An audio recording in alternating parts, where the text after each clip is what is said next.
Hello दोस्तों, कैसे हो आप सब? उम्मीद करती हूँ आप सब अच्छे होंगे। आइए दोस्तों, कहानी शुरू करते हैं। उससे पहले आपको हमारी ये कहानी अच्छी लगे तो एक लाइक और सब्सक्राइब कर दीजिएगा। कहानी पूरा सुनिएगा, आपकी आंखों में आंसू आ जाएंगे। मेरा नाम साक्षी है। आज मैं आपको अपनी कहानी सुनाने वाली हूँ।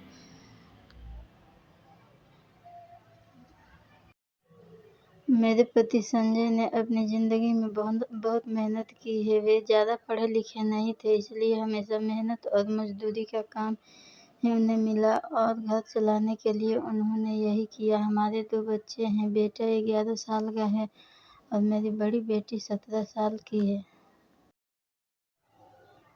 अभी तक मेरे पति ने जैसे तैसे अपना घर चलाया। इस उम्र में भी आज भी हम वही, अगर काम नहीं करेंगे तो खाने को नहीं मिलेगा, घर नहीं चल पाएगा, बेटा और बेटी की पढ़ाई पूरी नहीं हो सकेगी। मेरे पति की अब ऐसी स्थिति नहीं थी कि वे मेहनत मजदूरी कर सके। उनसे अब यह काम नहीं हो पाता था। हम क्या करेंगे, कैसे अपनी ज़िंदगी को आगे बढ़ाए, कैसे कमाएं? मुझे और मेरे पति को यही चिंता खाए रहती थी। नौकरी नहीं है तो अब क्या? फिर मुझे एक दिन बैठे यह ख्याल आया कि क्यों ना हम एक छोटा सा ढाबा खोल लें शहर के बाहर, जहाँ से वाहन और गाड़ियाँ आती जाती है। वहाँ टीन का एक छोटा सा छपरा बनाकर चाय और खाने का एक छोटा सा ढाबा खोल सकते हैं। मैंने अपने पति से कहा। उन्होंने कहा कि दुकान खोलने के लिए पैसे कहाँ से?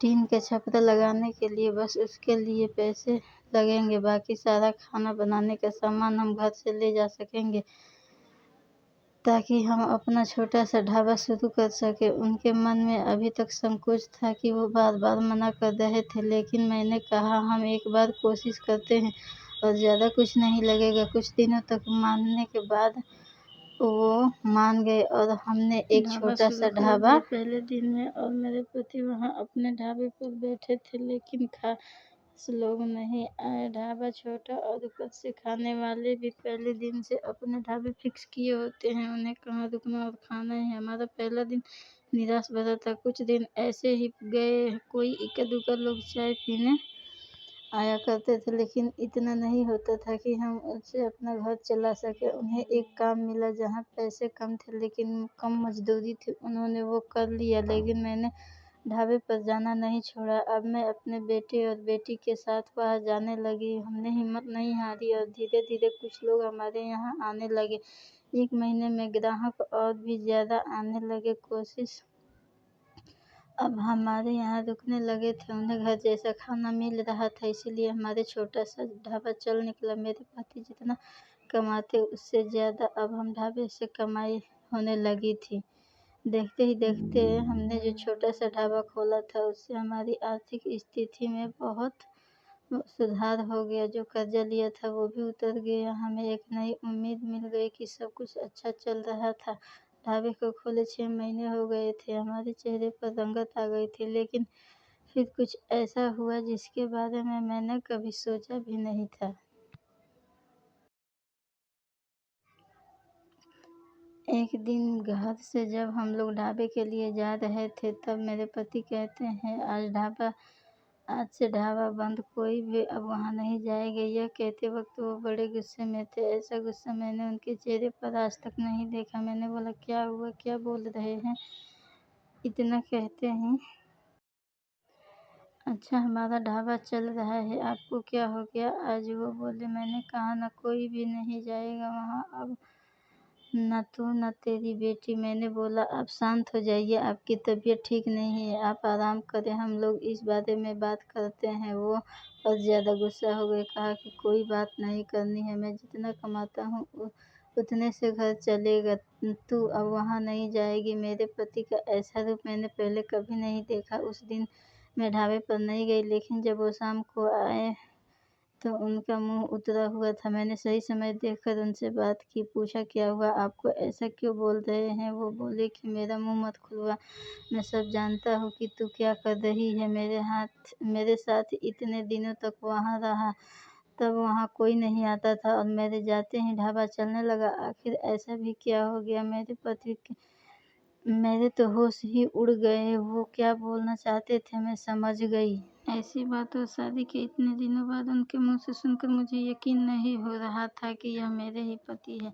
मैं एकदम खामोश हो गई। रात को मेरे आँसू नहीं रुक रहे थे। मेरे मुँह पर अपने ढाबे का नाम भी नहीं आया। इस तरह की बातें सुनने के बाद मेरा अब कुछ करने का मन ही नहीं किया। उस दिन से मैं खामोश हो गई। अब कुछ करने के पहले को बचा भी नहीं था। मैं उनको कोई सफाई नहीं दूँगी, वो अपना काम करते रहे, लेकिन उनकी कमाई कम थी, उससे अच्छे गुज़ारे नहीं हो पाता था। कुछ दिनों में पैसा जो जमा किया था वो ख़त्म हो गया। करीब 3 महीने बाद ही उनकी तबीयत ख़राब हो गई और वे बिस्तर पर आ गए, काम नहीं कर पा रहे थे। मैं जैसे-तैसे उन्हें सँभाल रही थी। घर में जब पैसा ख़त्म होने लगा तो कर्ज़ा लेने की फिर से नौबत आ गई। मैं चाहती थी कि किसी के घर जाकर खाना बनाए या बर्तन धोने का काम करने लगूँ, लेकिन उनकी तबीयत खराब थी और मैं यही नहीं चाहती थी कि मेरे किसी भी बात के कारण वो फिर उसी तरह की बातें करें। एक दिन वो बिस्तर पर थे, मैं उनके लिए खाना बना रही थी।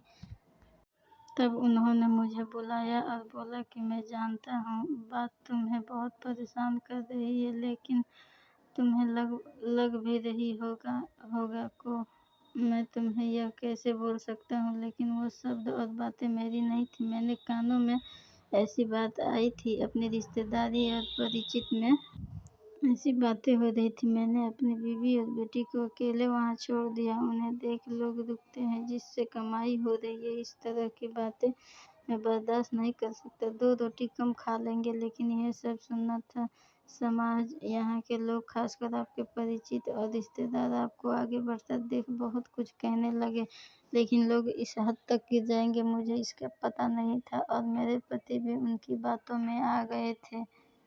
उस समय मैं भी होती उनकी जगह तो शायद यही करती, मुझे भी इतना ही बुरा लगता, वही फैसला लेती जो उन्होंने लिया। मैंने उन्हें कहा कि वो शुभचिंतक जो अपने आपकी मदद करने नहीं आएंगे, जाइए आप उनसे पूछिए। आप बताइए कौन आया आप अब हमारी मदद करने। दुनिया किसी को खुश नहीं देख सकती, और अगर कोई मेहनत करके आगे बढ़ता है तो सारे प्रयास करके उसके पीछे धकेलने की कोशिश करती है। और आप इनकी बातों में आ गए, वो लोग सफल हो गए।